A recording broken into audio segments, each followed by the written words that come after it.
Greetings everyone, and welcome back to our Standing Watch program. This week was just filled with reporting on the death, the killings, the assassination of Osama bin Laden, and not a day went by where there was not a rectification, a correction, a clarification as to what allegedly had happened, until everybody was pretty much confused as to what allegedly did happen.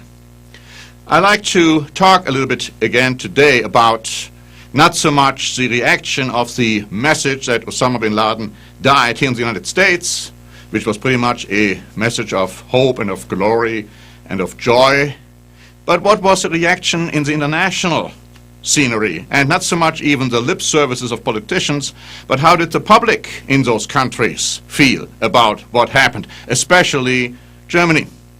I'd like to carry you through this week a little bit by quoting from some very interesting statements, which in this country we have hardly heard, if at all, discussed. Now here is one article by Der Spiegel online, of course a German paper, dated May the 2nd.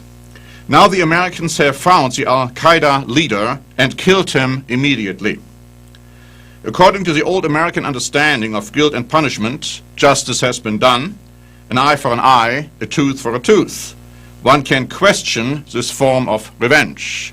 Now this was rather mild in comparison to some of the other comments. Here is a comment by Deutsche Welle, dated May 2nd.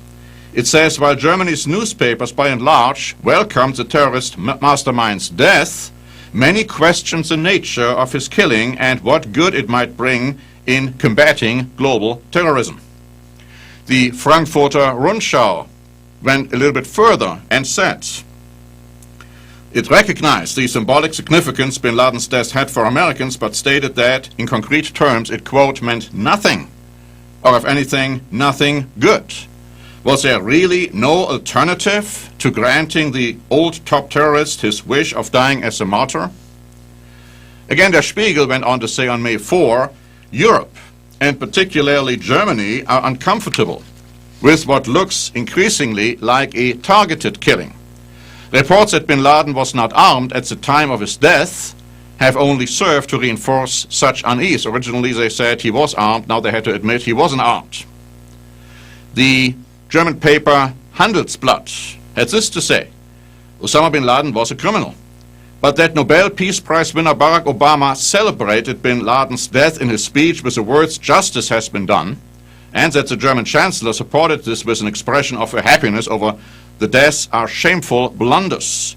They place approval on an act that violates both international prohibition of force and humanitarian law. And then we have an article here by Die Berliner Zeitung saying this, love your neighbor as yourself, says one of the most important basic precepts of Christianity. This principle is one of the hardest to follow, much more difficult to uphold than the ban on murder.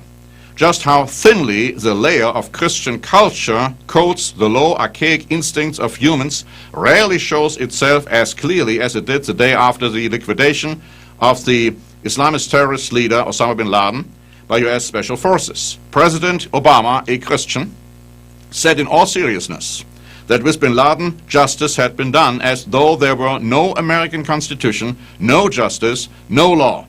The US violated a number of principles of human rights with its operation against bin Laden. This is supposed to be an example to Arab democracies? Well, we in America probably haven't even thought along those lines. But what kind of a signal, what kind of an example have we been setting? Which, according to the official explanation of the US government, happened in Pakistan. Here's an article by the British Telegraph, interestingly enough, dated May 6, stating that Dr. Rowan Williams, spiritual head of the 80 million strong worldwide Anglican Communion, criticized the White House for repeatedly changing its account of the raid on the Al-Qaeda leader's compound in Pakistan. Killing bin Laden when he was not carrying a weapon meant that justice could not be seen to be done, the Archbishop suggested. So we see more and more criticism is being voiced against what happened, allegedly happened, in Pakistan. Here's an article by the Associated Press, dated May 2. Muslim clerics said Monday that Osama bin Laden's burial at sea was a violation of Islamic tradition. that may further provoke militant calls for revenge attacks against American targets. Although there appears to be some room for debate over the burial, as with many issues within the faith, a wide range of senior Islamic scholars interpreted it as a humiliating disregard for the standard Muslim practice of placing the body in a grave, with the head pointed towards the holy city of Mecca. And of course there are explanations given as to why he had to be buried in the sea, but nevertheless, according to these Islamic clerics, it was a violation of Islamic law, which again could trigger further violent actions against America. Here's an article by Der Spiegel Online again, dated May 3. Is this what justice looks like? Al-Qaeda boss Osama bin Laden was killed on Sunday in a secret military operation in Pakistan. Americans are celebrating, but there are serious doubts about whether the targeted killing was legal under international law and the laws of war. As early as his election campaign in 2008, Obama swore he would, quote, kill bin Laden, close quote, and finish the job begun by his predecessor after 9/11. A U.S. national security official didn't beat around the bush, telling Reuters this was a kill operation.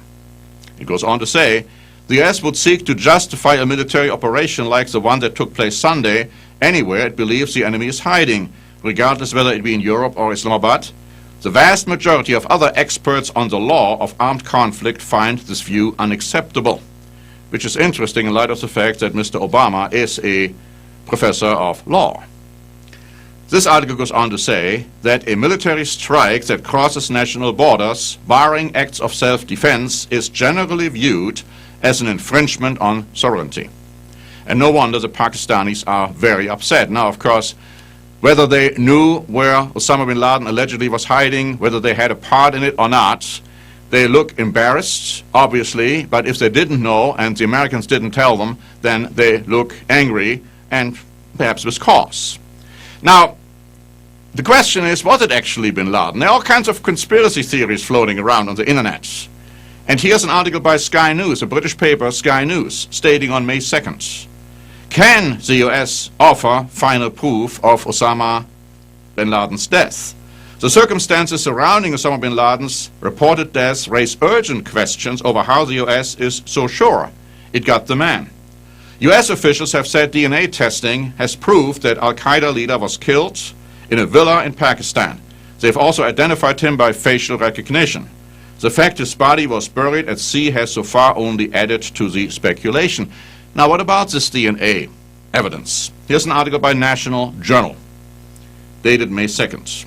U.S. officials have told various news sources that CIA facial recognition technology was used to identify bin Laden and that his wife called him by name during the firefight that ended his life. But they say that DNA was a final piece of evidence. One problem: whose DNA did they compare it to? Does the government have earlier DNA that for certain came from bin Laden? Not likely. And so the next best source is a sibling. And in that case, all the DNA analysis will say for sure is that the dead person is one of the many sons of Osama bin Laden's father. The article goes on to say the White House says that bin Laden was buried at sea. One can only hope they kept some tissue and blood samples to back up the DNA claims. And no wonder that because of the ambiguity and the secrecy and the mystery created by the White House, conspiracy theories are floating around the internet. Here's an article by Der Spiegel Online dated May 5. It says many Pakistanis believe the al-Qaeda leader was not actually living in Abbottabad. Impossible, says Subar Gul, who lives a few hundred meters from the house where a U.S. Navy SEALs team killed bin Laden. Gul finds it hard to believe that the terrorist leader was killed here. Abbottabad is in a valley and you immediately hear every helicopter that flies by. Who can possibly believe that bin Laden was sitting in his house and had no idea that the helicopters were coming? Gul, a German citizen, runs 2 restaurants in Osnabrück in northern Germany. Originally from Peshawar, he moved to Abbottabad with his German wife in 1998 because of the good climate and because things were always peaceful here, as he says. And then this article goes on to say that Nazar Abbasai, a pharmacist in Abbottabad, says that he was pleased about the news that bin Laden was dead. But then he was surprised that no photos of the body were released as evidence, and that fake photos were circulating instead. And when I heard that the Americans had thrown the body in the sea, I knew that all of this was just a big show. Many in Abbottabad agree with Gul and Abbasi. It's all because US President Barack Obama is running for re-election, people are saying. And of course now the US government has just made it clear that they are not going to release any photograph allegedly showing the death of Osama bin Laden. Now, interestingly, perhaps, Der Spiegel Online reported today on May 6, and other newspapers reported it as well, that today Al-Qaeda finally confirmed what the rest of the world has known since Monday: the terror group's leader, Osama bin Laden, is dead. The announcement was made in a 4-page document posted on a website associated with Al-Qaeda. It stated May 3. But then the article goes on to say that the United Nations on Friday, today, also requested that the US release more information about the raid in an effort to determine its legality under international law. They said in the statement that while deadly force may be used in certain circumstances, the norm should be that terrorists be dealt with as criminals. In particular, it's demanded details that would reveal, quote, if the planning of the mission allowed an effort to capture bin Laden, close quote. That is what, of course, has been alleged by some in the US government, while others apparently in the US government have said something differently. So we see that the victory, the great idea of justice has been done, is pretty much questioned, especially in Europe, especially in Germany. And so, again, we find that Mr. Obama hasn't scored many points. At best, they say, it means nothing, but at worst, they say, it means a lot of violation of international law. So again, the reputation of the United States of America is again going downhill. Originally, it looked like this is going to be a great victory for the US, but the more facts come to light, facts, mind you, which are represented by the US government themselves, are shedding a dubious light on this whole affair. The Bible has said for thousands of years that the time will come where the United States of America will lose any influence, any esteem. People will look down on this nation, and they will ultimately attack it in a war, and they will be victorious. This time is ahead of us, and it's not that far ahead of us. Thanks very much for watching. This is Norbert Link for the Standing Watch program.